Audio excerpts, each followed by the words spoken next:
Dans le cadre de nombreuses formations que j'ai pu délivrer relatives aux réseaux sociaux et notamment à Instagram, la question qu'on m'a souvent posée, c'était comment tel influenceur a-t-il appliqué tel ou tel filtre, comment je peux changer les tonalités de mon image, etc.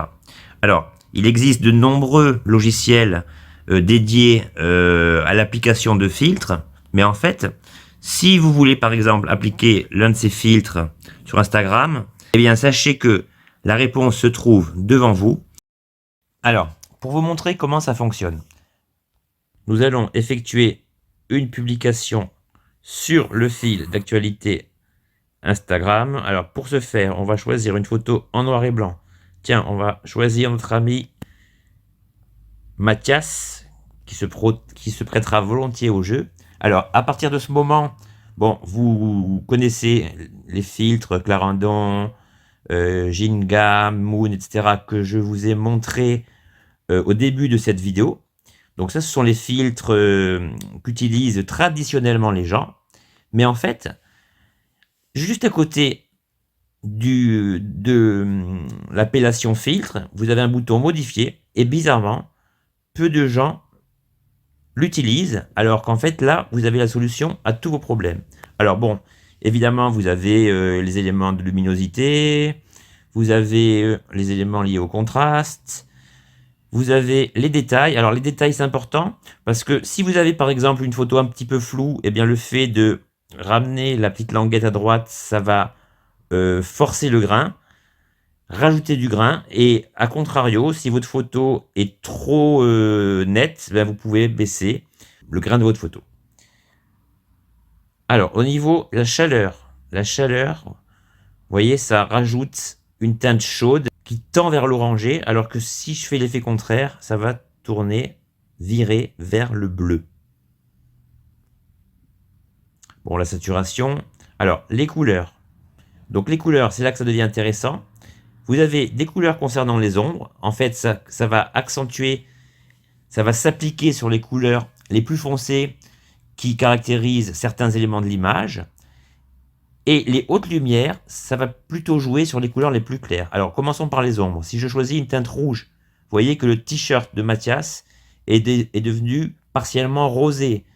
Avec le rose, il tend vers le violet. Avec le mauve, il tend vers le bleu marine.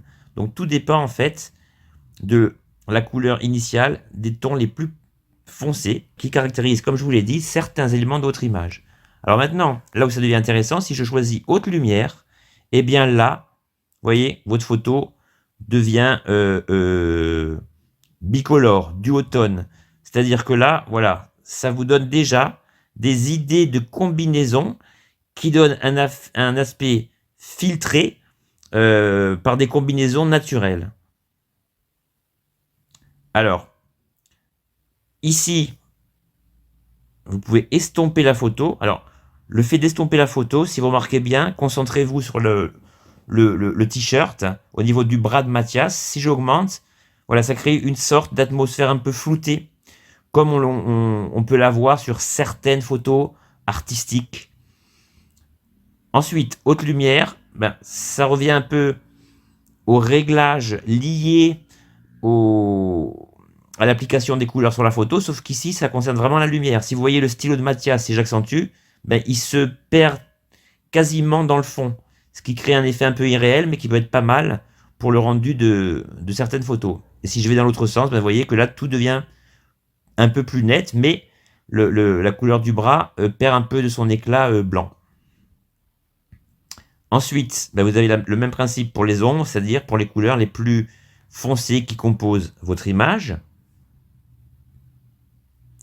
Alors l'effet de vignettage, c'est un effet très connu des infographistes. Simplement en augmentant, ça va vous créer... Bon là, ça va pas être très visible parce que le fond est blanc, mais normalement, ça vous crée une sorte de halo qui noircit les angles de votre photo. Alors l'effet tilt shift, c'est un effet... Alors si je mets le tilt shift radial, ça va créer une sorte de transparence circulaire qui rend les côtés de Mathias flous. Si je l'adapte en linéaire, ça aura le même effet, mais au niveau du visage et du bas de la photo. Et alors en fait, pour la petite histoire, l'effet tilt shift, si vous utilisez une photo très saturée par exemple d'un paysage urbain vu de loin, ça vous donnera un effet de maquette. C'est-à-dire comme si les voitures, par exemple, étaient déjouées, les personnages, etc. Et enfin, pour finir, la netteté de la photo.